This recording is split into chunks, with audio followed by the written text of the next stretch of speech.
Hello, good evening, नमस्कार दोस्तों।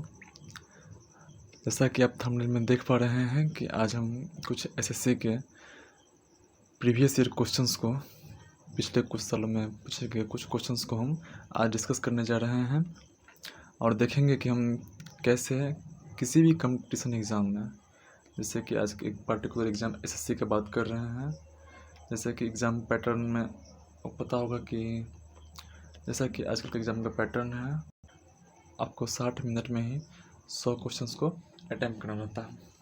माने सिर्फ आपको 100 क्वेश्चंस के लिए सिर्फ 1 घंटा ही दिया जाता है। तो ऐसा आप देखें तो ऑन एन एवरेज आपको मैथ्स के एक पर्टिकुलर पोर्शन के लिए आपको 15 से 20 मिनट का समय रहता है, क्योंकि उसमें 4 सेक्शन रहता है, मैथ, इंग्लिश, जीएस और रीजनिंग। अगर हम इन 25 क्वेश्चंस को, मैथ के 25 क्वेश्चंस को अगर हम बेसिक तरीके से बनाएं तो शायद ये 1 घंटा भी हमारे लिए कम पड़ जाए, जो कि टोटल एग्ज़ाम के लिए हमको मिलता है। तो इसको देखते हैं कि कैसे क्या अप्रोच रहना चाहिए एग्जामिनेशन में, कैसे इसको बनाएं ताकि मेरा क्वेश्चंस जल्द से जल्द और कम समय में बन जाए। तो चलिए सेशन को स्टार्ट करते हैं और देखते हैं और समझने का आप लोग प्रयास कीजिए। धन्यवाद। तो आइए आज के सेशन का स्टार्ट करते हैं। पहला क्वेश्चन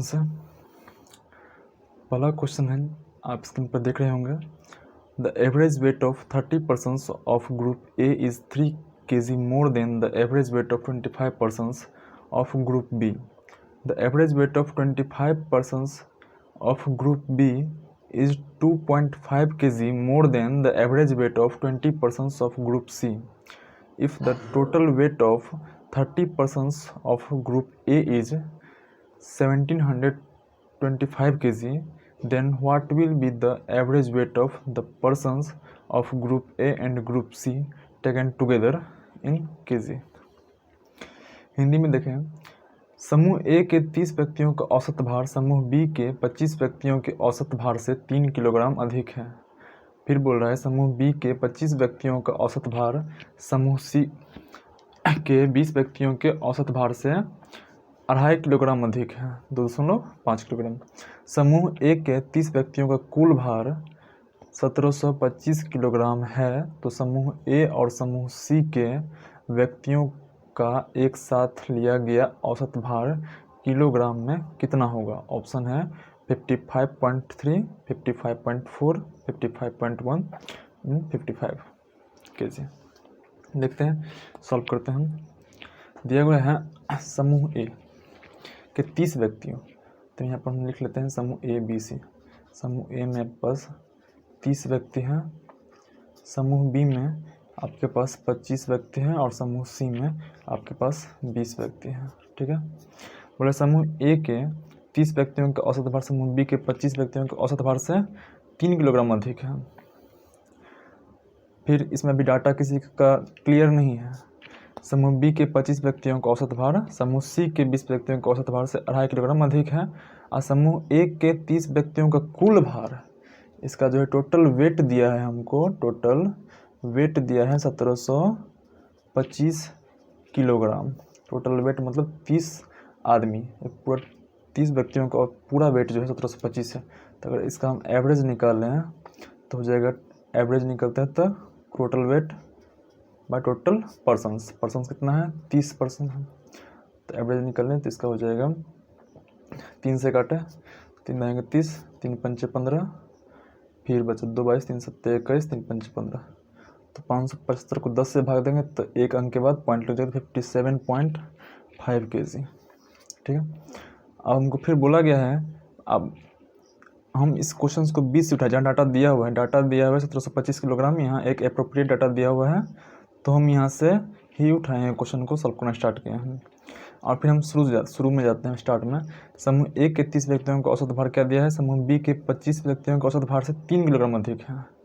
बी से ये 3 किलोग्राम इसका औसत अधिक है, तो बी का जो औसत होगा इससे 3 किलोग्राम कम होगा। इसका एवरेज हम देखें तो इसका एवरेज इसका 3 किलोग्राम कम होगा। 57.5 से 3 घटा देंगे तो जगह 54.5 kg इसका एवरेज बी का। किसका? समूह बी का समूह सी से 2.5 किलोग्राम अधिक है तो समूह सी का बी से 2.5 किलोग्राम कम होगा। तो इसका एवरेज निकालते हैं तो 54.5 और माइनस 2.5, बी से 2.5 किलोग्राम कम होगा क्योंकि बी का जो है सी से 2.5 किलोग्राम ज़्यादा है। तो इसको हम निकालेंगे तो ये हो जाएगा 52 kg। ठीक है, एवरेज निकल गया, सी का एवरेज 52 kg, एवरेज ए का निकल गया और सी का भी निकल गया। मेरा क्वेश्चन अब पूछ रहा है समूह ए और समूह सी के व्यक्तियों का एक साथ, ये दोनों का ए और सी का एक साथ, ए और सी इस दोनों का एक साथ निकालेंगे एवरेज, एवरेज ए और सी का। तो टोटल वेट लिख लेते हैं ए और सी का, total weight A plus C का, और number of persons, total number of persons A और सी का। टोटल वेट कितना हो जाएगा, इसका तो पता था 1725 है, इसका कितना हो जाएगा, एवरेज 52 kg है और 20 आदमी है तो टोटल वेट हो जाएगा 52 इंटू 20। नंबर इसमें 30 आदमी है, इसमें कितना आदमी है, 20 आदमी हो गया। अब इसको हम कैलकुलेट करके काट भी सकते हैं, और काटने का और अलग अलग तरीका है सबका। अगर हम 30 20 50 जोड़ें तो 5 से काट सकते हैं, 5 का 50, 5 से ये भी कट जाएगा 575, सॉरी 5 से कट जाएगा तो 5 दिए 15 और 22, 5 चौके 20, 5 5 25, 345, फिर इसको 5 से कटेंगे तो 5 चौके 20, तो यह जाएगा 345 प्लस 4 दूना 8, 4 5 208 बट्टा 10। इसको जोड़ेंगे तो 8 5 13, 4 1 5, 3 2 5, 10 से भाग है तो 1 पॉइंट लगा देंगे, 55.3 kg मेरा आंसर आ गया। ठीक है, हमको कुछ पता रहना चाहिए कि एवरेज जो होता है वो सम होता है बटा नंबर, टोटल नंबर। ठीक है, तो यहाँ पर हम अगर सम निकाले हैं, यहाँ पर देखें, यहाँ पर सम निकाले हैं टोटल वेट का, तो एवरेज इंटू नंबर, तो एवरेज में 52 था और टोटल नंबर था 20 से मल्टीप्लाई कर दिए हैं, टोटल मेरा वेट निकल गया।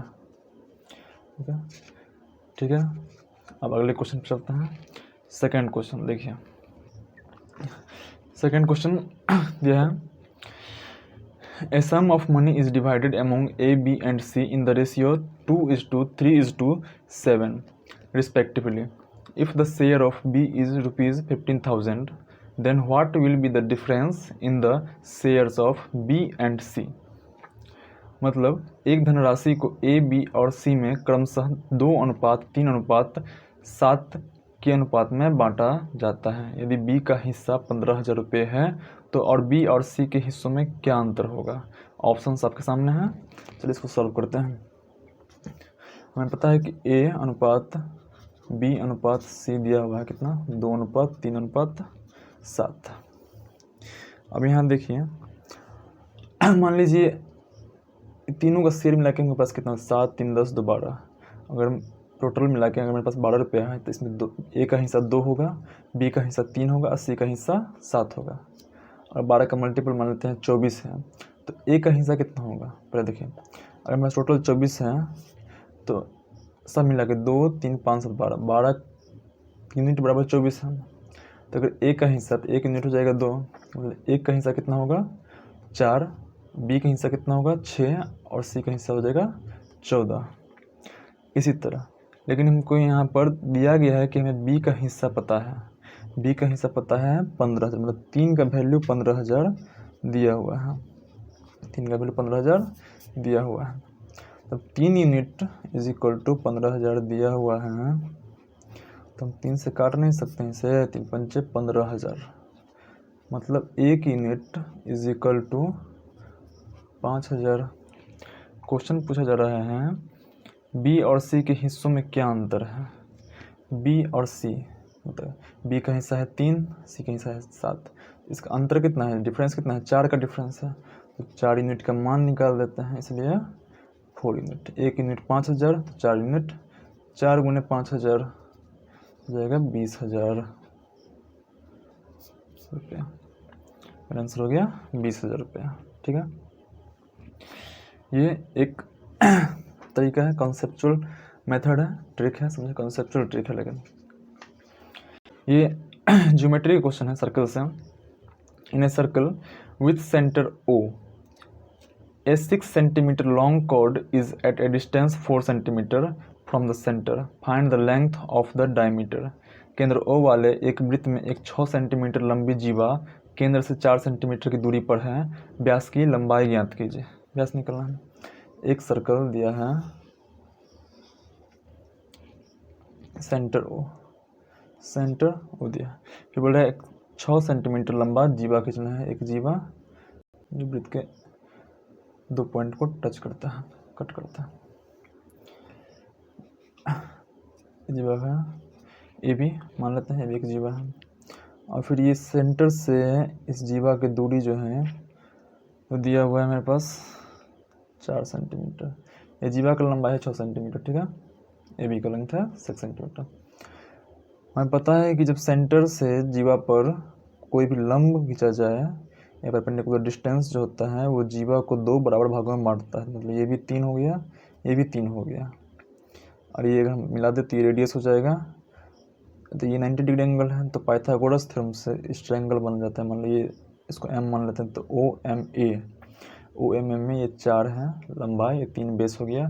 तो कर्ण, ये 3 4 5 का एक ट्रिपलेट बनता है, तो ये 5 होगा है कर्ण। कर्ण पता है हमको, जो बिगिनर से पता होगा। O is equal to under root 3 square plus 4 square equal to under root 9 plus 16 equal to 25 होगा, मतलब 5, ठीक है। तो ये रेडियस होगी। रेडियस अगर 5 है तो इसी को हम ऊपर मिला दे पूरा, तो डायमीटर नहीं हो जाएगा। रेडियस 5 है तो डायमीटर इसका दुगुना 2r, तो दुगुने 5 इक्वल टू 10 सेंटीमीटर, ठीक है।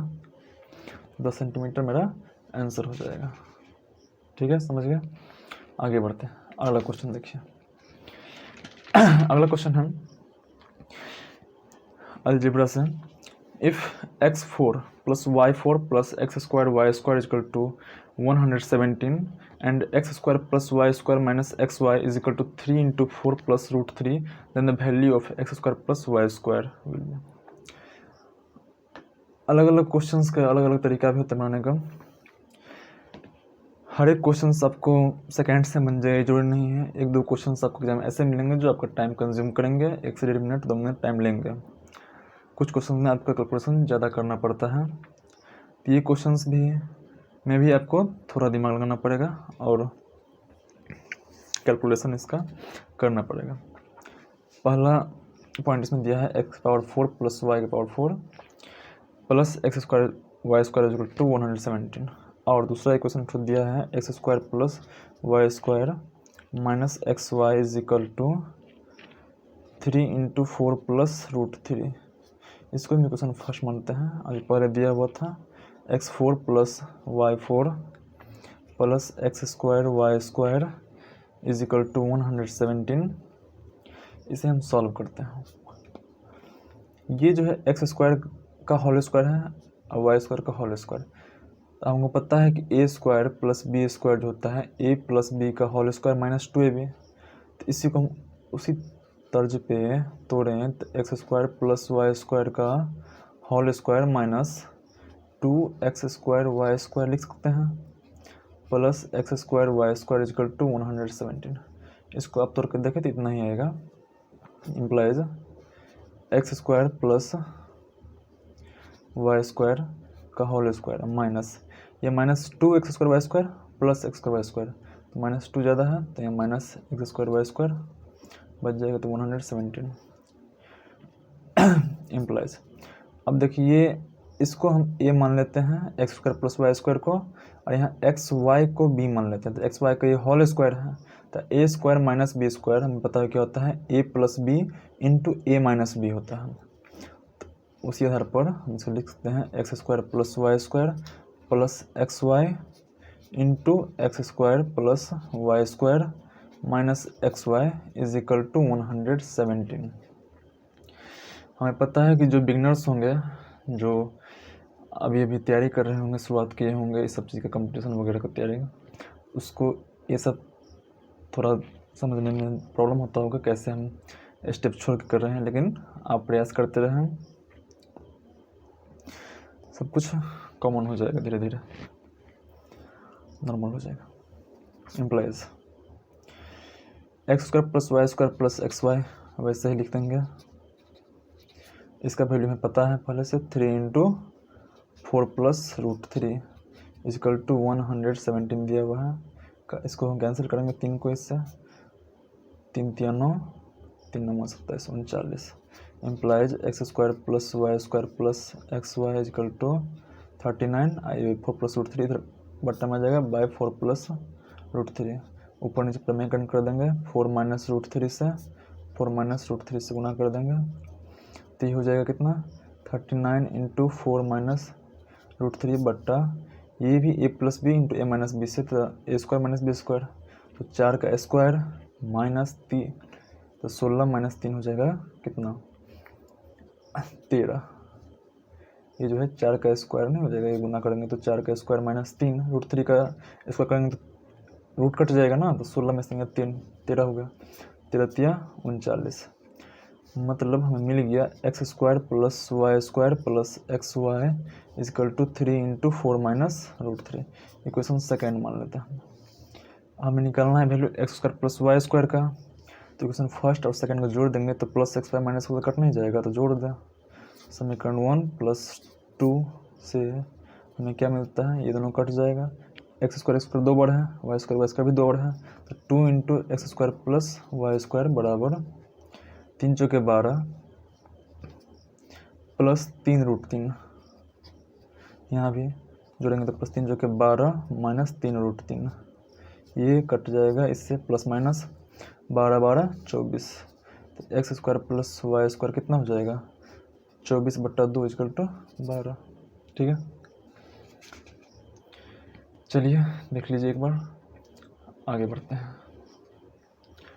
तो समझ में नहीं आए क्वेश्चंस को पॉज करके रोक के खुद से सॉल्व कीजिए, एक बार पीछे जाके फिर से देखिए, आपको समझ में आ जाएगा।